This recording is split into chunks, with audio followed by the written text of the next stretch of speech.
Hey everybody, Aaron Rift here from NoDQ.com to take a look at some of the greatest career moments from Shawn Michaels, and there are a lot of them. I could go on for several videos talking about all the classic Shawn Michaels moments. Shawn Michaels is arguably the best overall sports entertainer in history. Many people would consider him to be the best when you look at all the attributes. Just tremendous in the ring, his verbal skills, his charisma and personality, his longevity. Everything Shawn Michaels did was excellent. So let's take a look back at some of his finest moments. He started off his career as part of a tag team with Marty Jannetty. They were the Rockers, tag team specialists, as Gorilla Monsoon put it. But Shawn Michaels is best known for his singles career, and his singles career got off to a hot start when Shawn Michaels turned on Marty Jannetty and threw him into the barbershop window. Or should I say, Marty Jannetty jumped through the barbershop window to try to escape Shawn Michaels, as Bobby Heenan put it. Just a classic segment, one of the most memorable WWE segments from that period, and quite the heel turn for Shawn Michaels.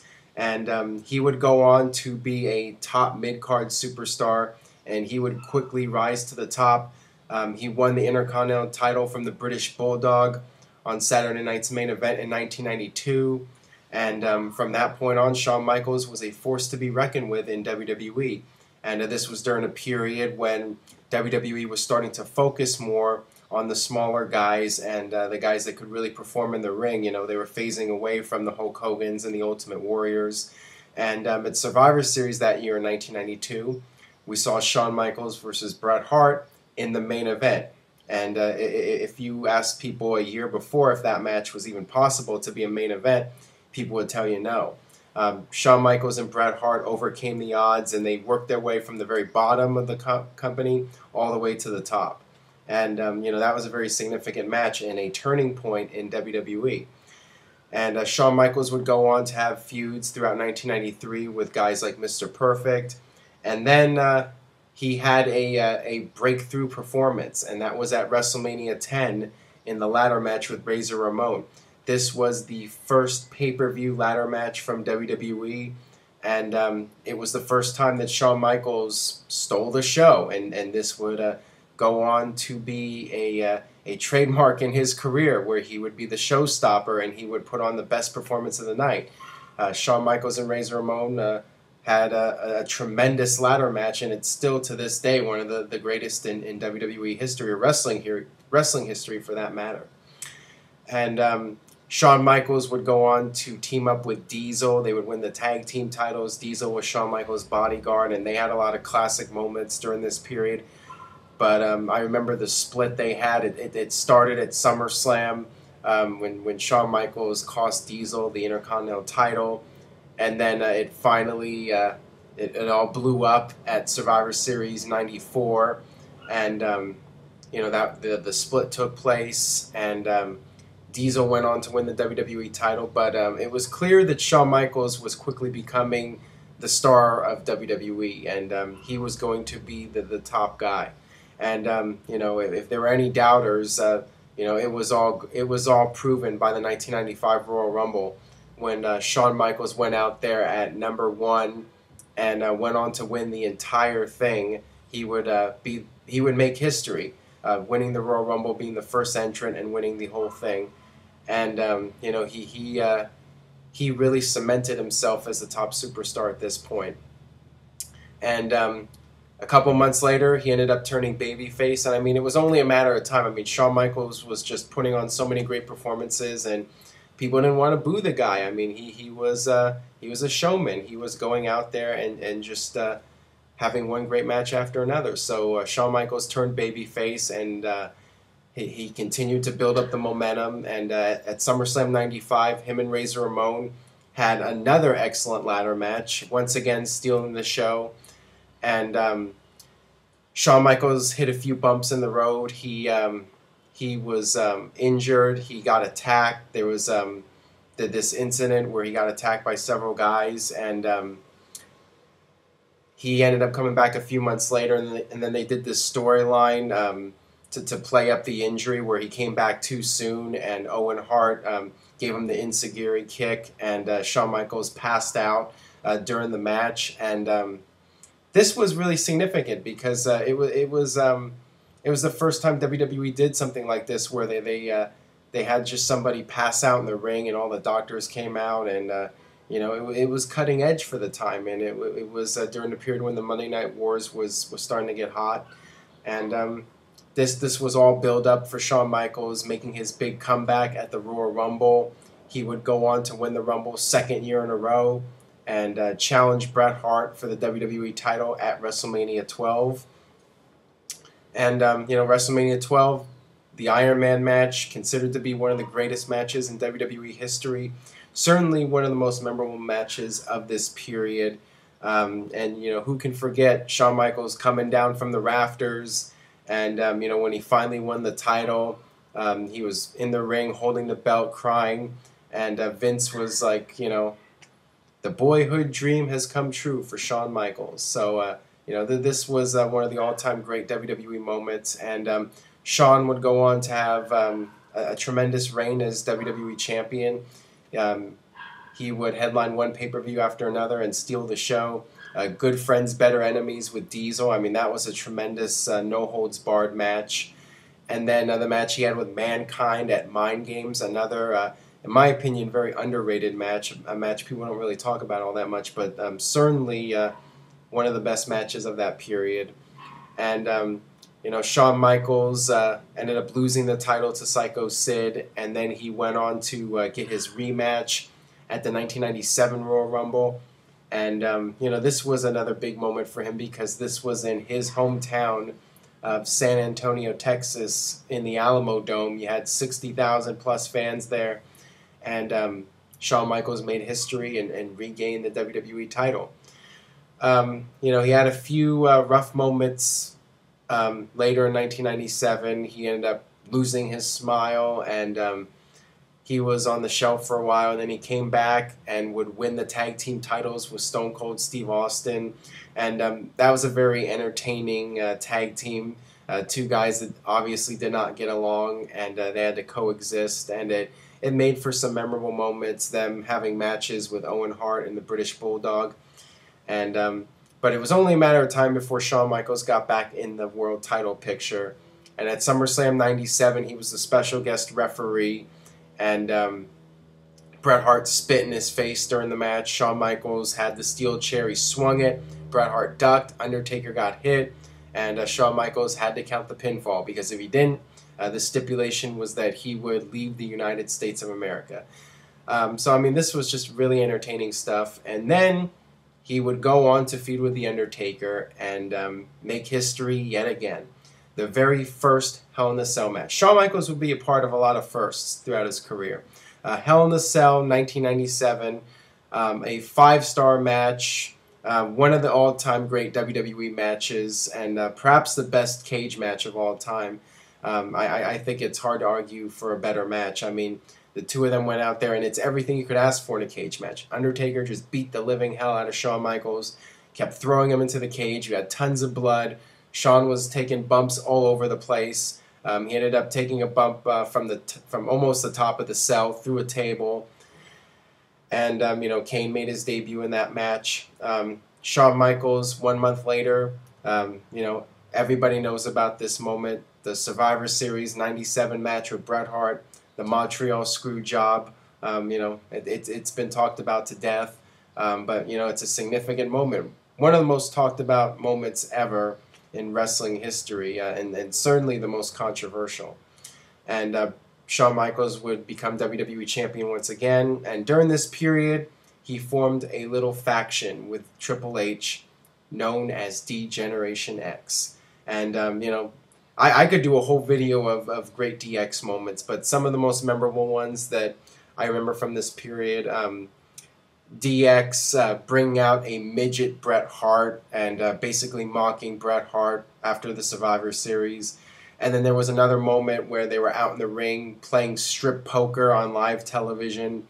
And, you know, all the segments where they made fun of Sergeant Slaughter, you know, Sergeant Slaughter would spit in their face when he was talking. So one time they came out and had these these windshield wipers to protect them from the slobber of Sergeant Slaughter.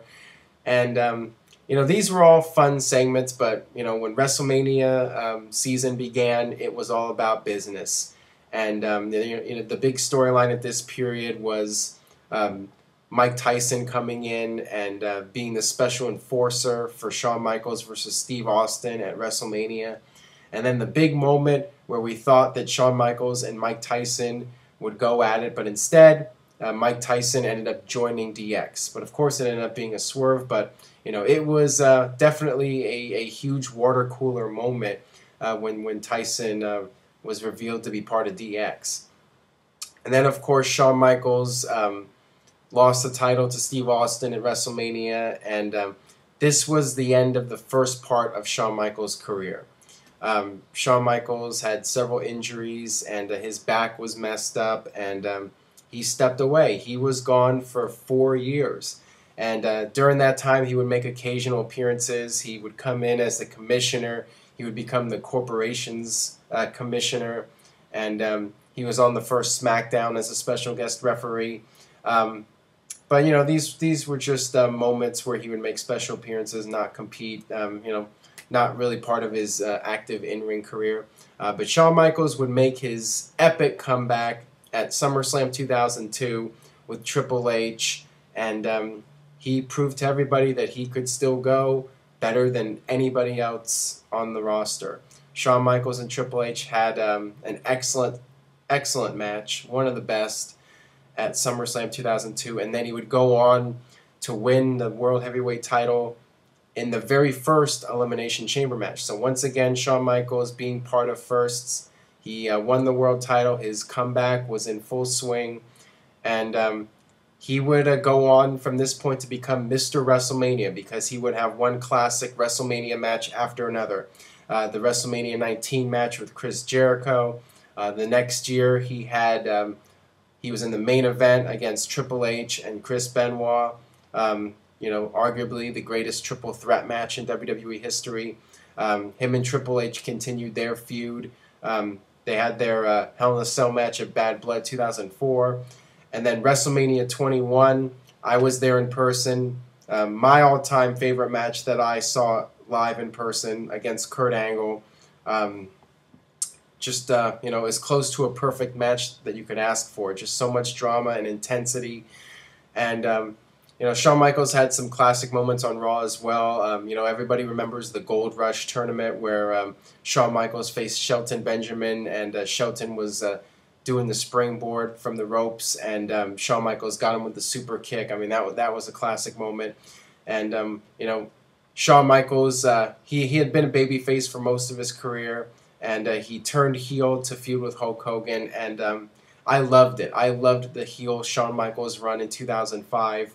The Larry King Live segment where he dressed up as Hulk Hogan, and then when he came out in Montreal and played off the screw job and teased Bret Hart coming out. I mean, that was just classic Shawn Michaels. Shawn Michaels was just so entertaining, and I loved that heel run. And but he ended up going back to being a babyface, and he had the feud with Vince McMahon in 2006. And he actually carried Vince to a very good match at WrestleMania. So once again, he had the nickname Mr. WrestleMania. And then the feud with Vince would lead up to a DX reunion. Triple H and Shawn Michaels would put their differences aside to get back together. And we had some classic DX moments again. We had more moments where DX would come out, mock Vince and Shane, and dump the crap on them and do all sorts of things to give Vince McMahon more gray hairs. I mean, it was great stuff. And in the ring, Shawn Michaels continued to prove that he was perhaps even better than he was during his first run. At the 2007 Royal Rumble, him and Undertaker were the final two guys, and they were out there for something like 10 minutes going back and forth, and it was just awesome. One of the best Royal Rumble finishes of all time. And then you had WrestleMania 23, Shawn Michaels and John Cena. Once again, Shawn Michaels stealing the show, having another, close to a 5-star match with John Cena in the main event in Detroit, 80,000 people. Shawn Michaels just going out there and doing his thing. and him and John Cena would have another tremendous match on Raw a few weeks later in England, and that was another match that people, I don't think, talk about enough, and perhaps that's a very underrated match as well. And then you had WrestleMania 24, where Shawn Michaels retired the great Ric Flair, and very emotional. And you know, Ric Flair was a guy that Shawn Michaels looked up to and idolized, so it was kind of interesting that Shawn Michaels was the guy to retire Ric Flair. And you know, going back to the early '90s, I remember Shawn Michaels as a rocker facing Ric Flair. So, you know, it was very significant. And later that year in 2008, Shawn Michaels would have a feud with Chris Jericho, one of the best feuds of the past decade. You know, just the two of them going back and forth on the mic, and then of course their matches were all spectacular. And then WrestleMania 25, Shawn Michaels versus The Undertaker with the streak on the line.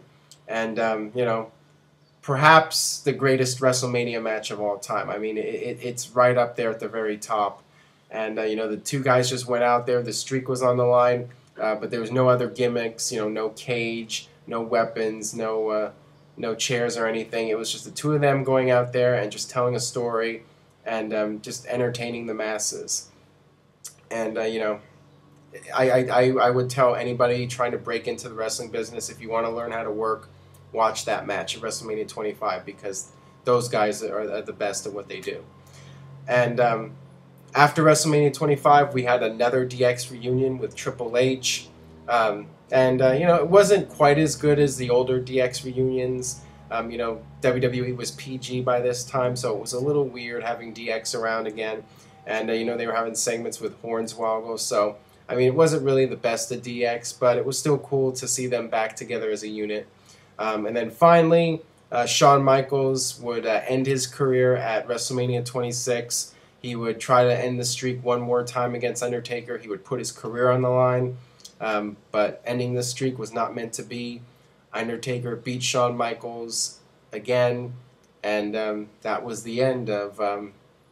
as I mentioned at the beginning of the video, perhaps the greatest career of all time, and Shawn Michaels arguably the best sports entertainer, period. You know, this video went 17 minutes here, and I could go on for hours talking about Shawn Michaels. I mean, he just had so many great moments over his career. So that's my thoughts on the best of Shawn Michaels. Let me know what you think. Let me know if there are any moments that I didn't mention here that should have been part of the video. Leave a comment, youtube.com/NoDQCW, and stay tuned to NoDQ.com for the very latest in WWE and TNA. Thanks for watching.